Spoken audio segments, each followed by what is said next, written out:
Hello again. What is up? We are going to be talking about another thing related to the economy, and it's something that has been actually influencing a kind of big debate on something in the government. So that'll be interesting to talk about, and we will talk about it. So let's start by just actually saying what is trade. We're going to be talking about trade. I'm going to explain why it exists and the benefits of it, and then we'll talk about the uh, policies that are being debated in the U.S. government right now. So let's just begin with talking about the history of trade. Naturally, trade is going to happen because here's the deal. At the beginning of society, before you have any trade, each person is going to be providing everything for themselves. They have to provide all of their food, all of their clothing, everything that they drink, and they're also going to have to provide everything or their housing. They're going to have to provide their shelter. Those four things they're going to have to provide on their own. And naturally, that leads most people to do the same thing because barely anyone can do more than that, and they don't have enough time, or they just, don't have the effort or the knowledge to do anything beyond that.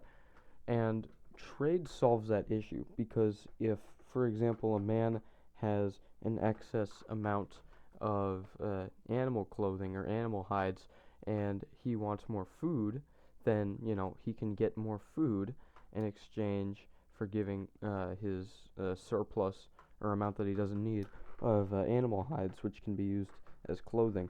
Now, what does this mean? It means that people who do things that originally weren't able to have their basic needs met are now able to because they can trade what they have done for those basic needs.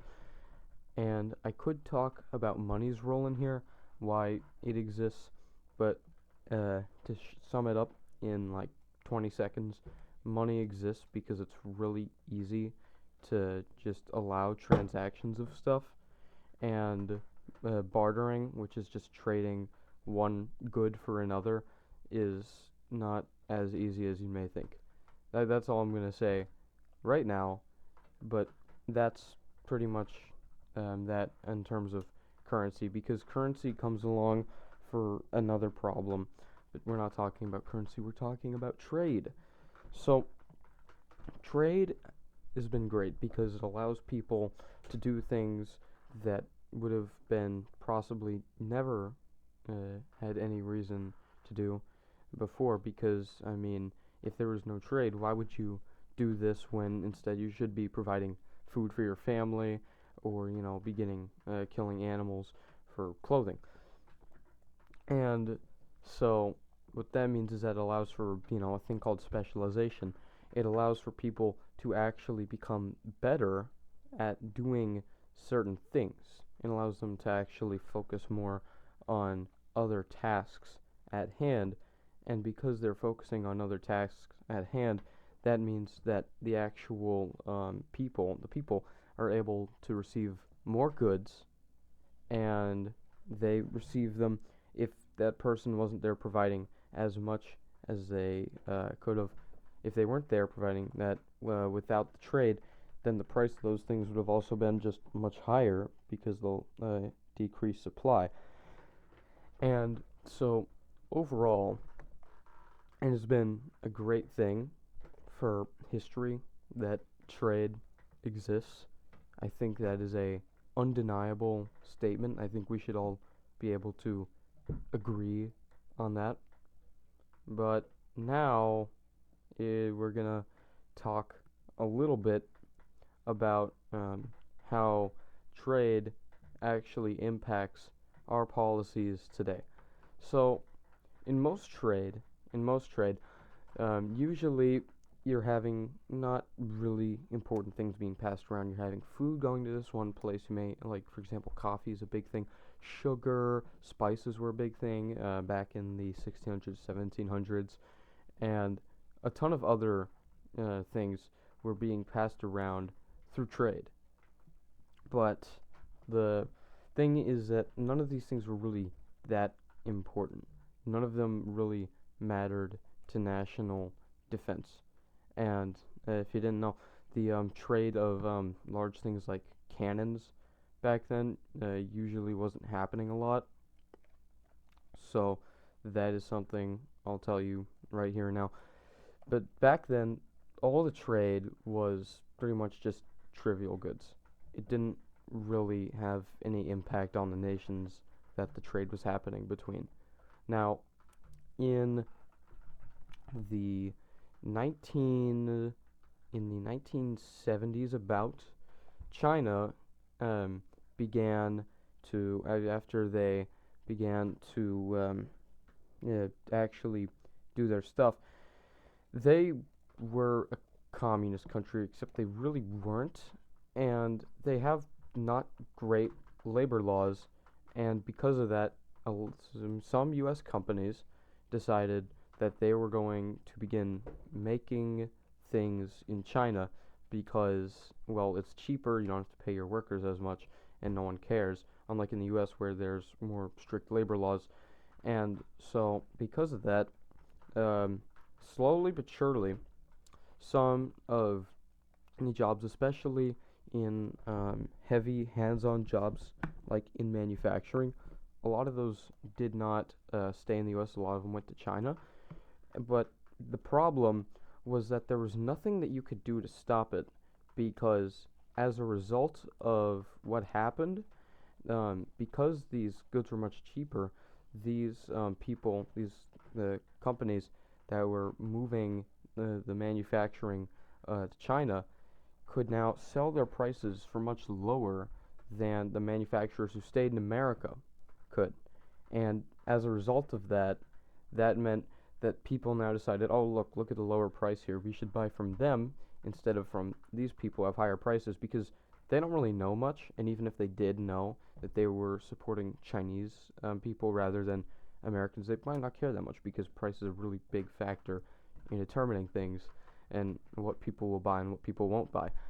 And so, over time, manufacturing, a lot of it went to China, and in fact, that's why so many things now are made in China. That's why, I mean, they still have very not strict at all labor regulations. They're they're staying the same as they were, and it's really beneficial to them because they get to keep all of this great manufacturing, which is great for their country, but it takes away from us. It takes away from us. And I think that we should be doing something to stop that. And now, this is me thinking that we should do something to stop this comes into the discussion of tariffs. Tariffs historically have been taxes on imports of certain goods, and they have usually been used to prevent reliance on foreign nations. Now, tariffs, most tariffs have been fine. There have been studies done about them. There's mixed results about them.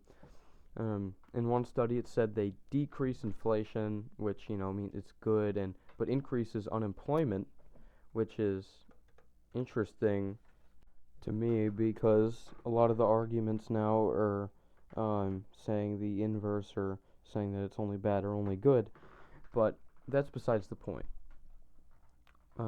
Let's move into the debates about them now.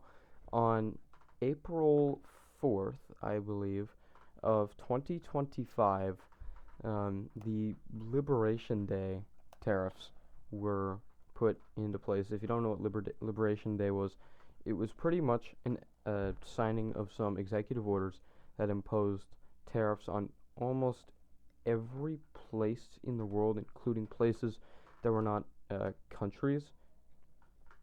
And that's just one of the things that it did. It also suspended some. Oh, wait. Nope, it did not suspend anything. It respected some trade agreements that it had made, particularly with Mexico and Canada. But other than that, you know, it had pretty much respected very little. And so, you know,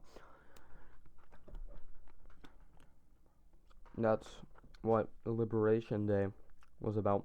And a lot of people got upset about it. Here's my take on it. I think that it was a global tariff on things that there were some things in it, there's some things in it that we could not have brought over to the US. Like, for example, the tariffs on coffee. I know, like, the included tariffs on coffee in the Liberation Day tariffs, for example, were terrible because if you didn't know, we cannot actually produce that stuff in the US. The climate is not suited for that. And as a result, all it really did was just, increase coffee prices. Oh yeah, I should also really quickly explain what tariffs do. Tariffs just, I already said they're a tax on imports, but because they're a tax on imports, they raise the price of imports, and because they raise the price of imports, they make them less favorable to instead just, buying domestically. And the hope is that a person will look at the lower price that is hopefully now from the American-made product, and they'll say, okay, we'll buy that. And, well, with coffee, you can't really do that because no one's going to move coffee production over to the US because you literally just can't. You literally just can't. And so that was a downside of it. But I do think that overall it has helped us because we have gotten a lot of benefits out of Liberation Day, and a lot of those tariffs that we put on other places have ended, and instead they've been replaced with trade agreements that are very favorable to us. Two of them come to mind: the agreement with Japan, which agreed to invest $600 billion into the U.S., and then the European Union, which also agreed to invest quite a large amount of money. I believe it adds up to around $1 trillion. That's a ton of money, and that's money that would not be coming into the U.S. right now were it not for these tariffs. I think tariffs, in this sense, are more of a play to have negotiating power because, America is the largest consumer market in the world, and if you cut off a nation from its market, if it relied on it before especially, then that's going to hurt them a lot. And so a lot of these businesses across the waters were really hoping that these other places like the European Union, Japan, South Korea, hoping that they'd do something about it, and they did, because it was only going to hurt them more. But here's the thing.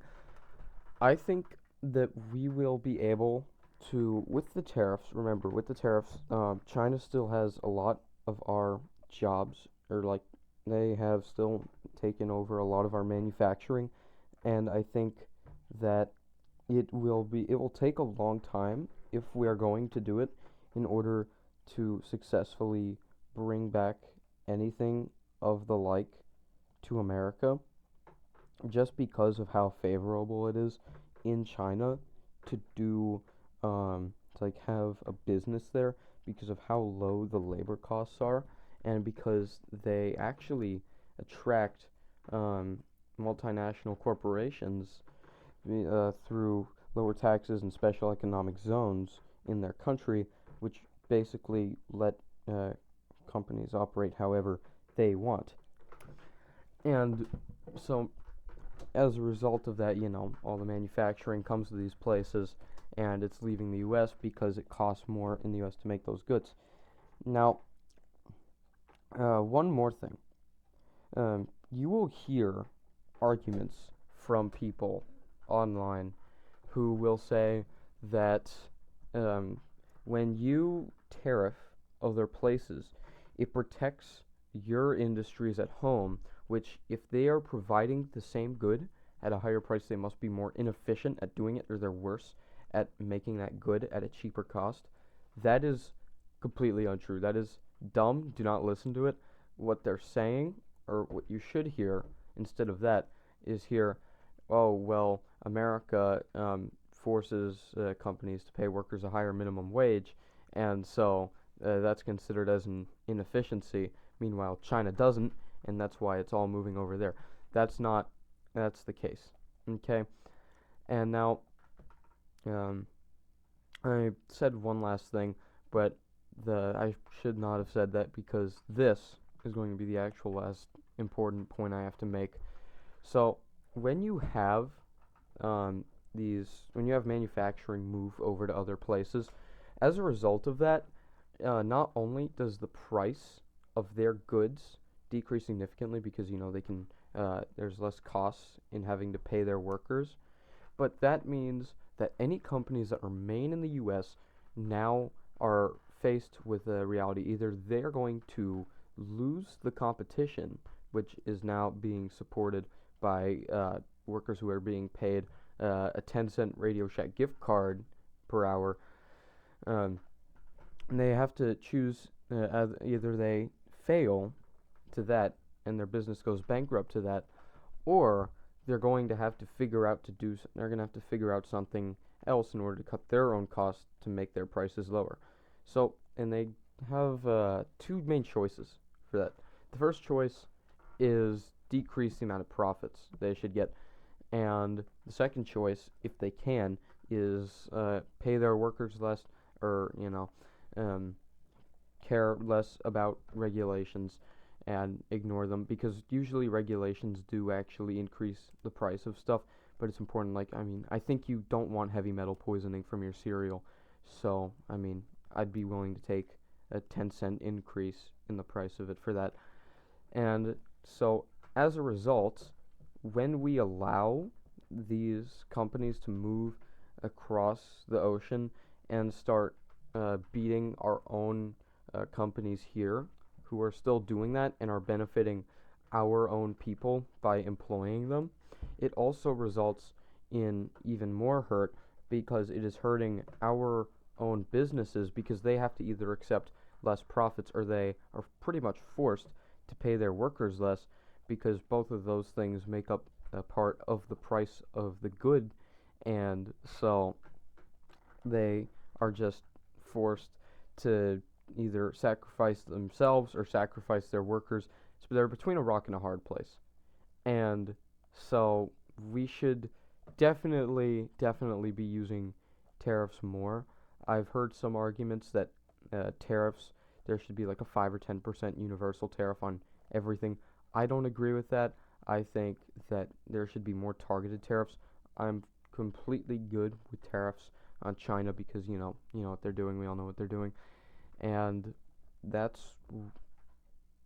what I have to say.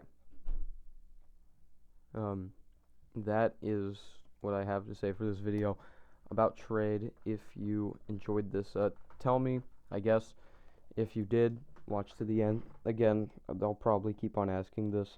Then comment and tell me, because I would appreciate to know. But yeah, that is going to wrap it up. Thank you so much for watching. Peace.